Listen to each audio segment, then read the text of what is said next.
Good morning to you. Good morning, good morning, good morning.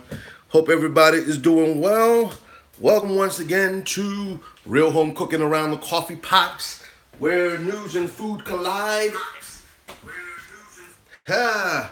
And today what we're going to be doing is talking about bacon. Bacon, bacon, bacon, bacon, bacon, bacon, bacon, bacon, bacon. And you already know that bacon makes everything better. When it comes to breakfast, one of the first things I think about bacon and eggs. And so I was perusing, looking through some videos, some recipes online, and I saw this different method for cooking bacon, and I wanted to try it out today.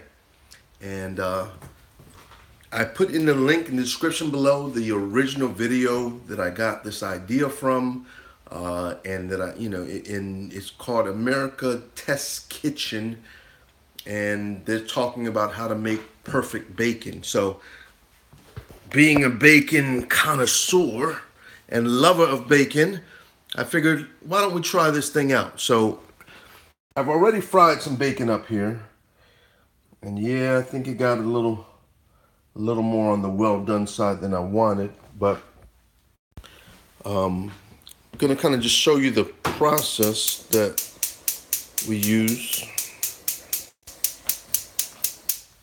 I don't know how this thing always takes forever to light.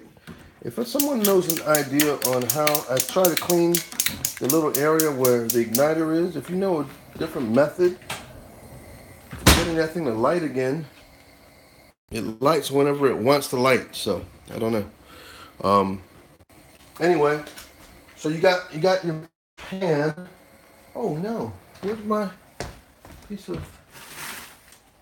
I had one more piece of bacon that I saved. Well, I guess we're just gonna have to talk about it, because. All right, sorry about that. I thought I was gonna do a live demonstration of the bacon, but what we're gonna do instead is I just talk you through the process. Matter of fact, let's go to their video real quick, and I'll show you what they did. Oh yeah, here it is. So let's take a look at this real quick. Bacon's not hard to cook, but we found a way to make sure it's cooked well every time. Here's a simple technique for making it crisp and tender instead of dry and crumbly. Place the bacon in just enough water to cover it in a skillet over high heat. The addition of water keeps the initial cooking temperature low and gentle so the meat retains its moisture and stays tender. When the water reaches a boil, lower the heat to medium. Once all of the water is simmered away, turn the heat down to medium-low and continue cooking until the bacon is crisp and well browned. By the time the water reaches its boiling point at 212 degrees, the bacon fat is almost completely rendered, so you're also much less likely to burn the meat while waiting for the fat to cook off. And what you're left with is plump bacon that's pleasantly crisp and not tough or brittle. All right, so that intrigued me. And I said, well, let's try this thing out. So what I did was I fried three slices of bacon the way they did, and I fried one piece of bacon the normal way. And let's do a little taste test on this. If we can tell any difference at all in the two methods and two ways of cooking bacon. Now, there are a lot of different ways to cook bacon. You can cook bacon in the microwave. It works, and it works wonderfully, as long as you do it correctly. And you can cook bacon in the oven. Love oven bacon. It crisps it so nicely, and probably that's one of my favorite ways to eat bacon, to be able to put on sandwiches, things of that nature, right in the oven.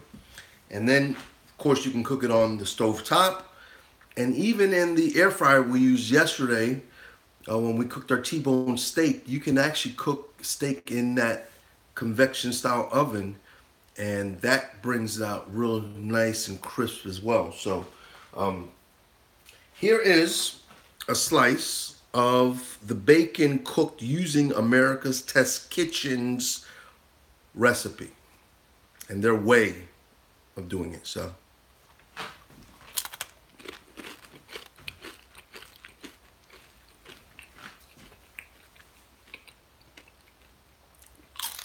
Got a nice crunch to it.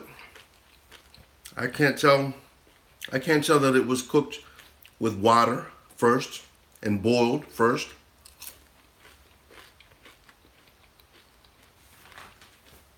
Tastes like bacon. Now, I'm going to check and see if this bacon that was cooked regular, if that does anything different. If we can tell any kind of difference at all. Let's see.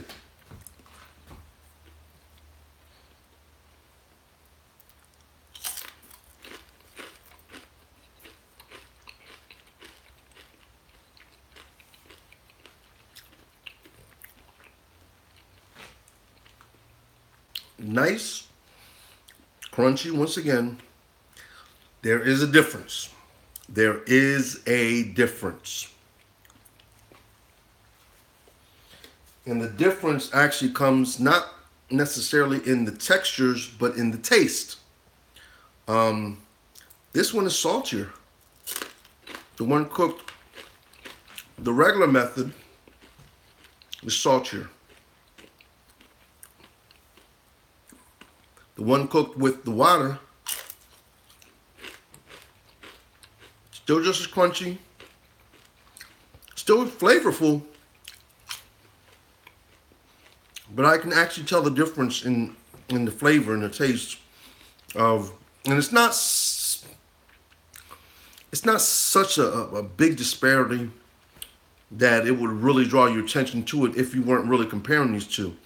If I was eating that slice of bacon all by itself, I wouldn't probably even notice. But since I'm comparing the two, I can definitely tell a difference.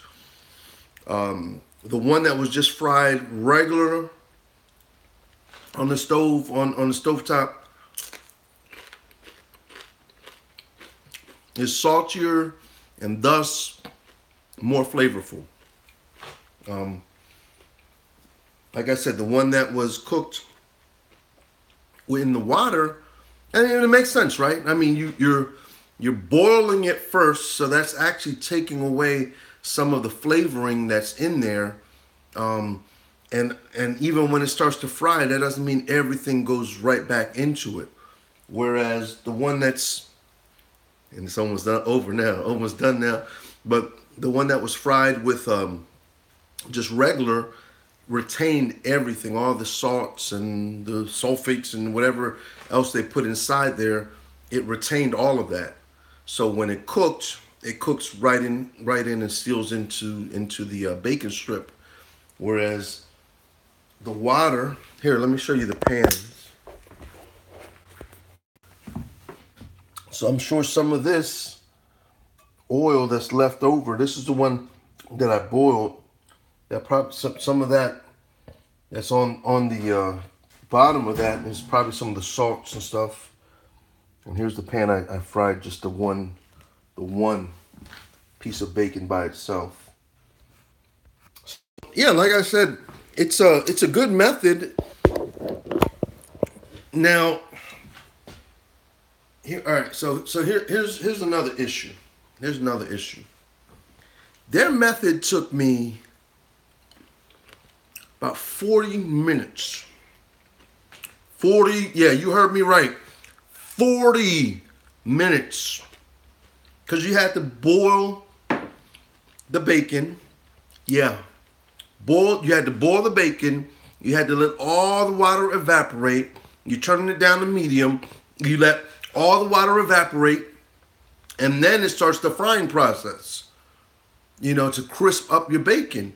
So that's a lot of time for some bacon. And do I really feel, it's crispy bacon, but it wasn't as more crispy than the regular method. It was just as crispy as the regular method. So why you would do this unless you're trying to take sodium out of it, that's probably the only reason I would think of doing that, to try to take some of the sodium out of your bacon and still have a nice bacon. Then yeah, you could employ this method. But if I don't really see a great difference, a great purpose in doing so. So It's a little less flavorful bacon. Like I said, it's not such a great disparity that you would probably even notice it. But yeah, it took W. Dave 40 minutes. And I cooked this piece of bacon in about 10 minutes. So you're right, I can cook a whole lot more bacon by cooking it the other method. And it's definitely not worth going that extra mile unless you need to reduce some sodium and you've got to have your bacon fixed. So, hey, today is the debut of Taco Bell's nacho fries. I'm gonna go do a review today, so keep this channel on lock. Look up for your notices, and I'll let you know when it's time to do the review. I'm gonna go grab some of those nacho fries, and we're gonna sit down and review them and see what Taco Bell is talking about. So I'll see y'all later on. Ciao.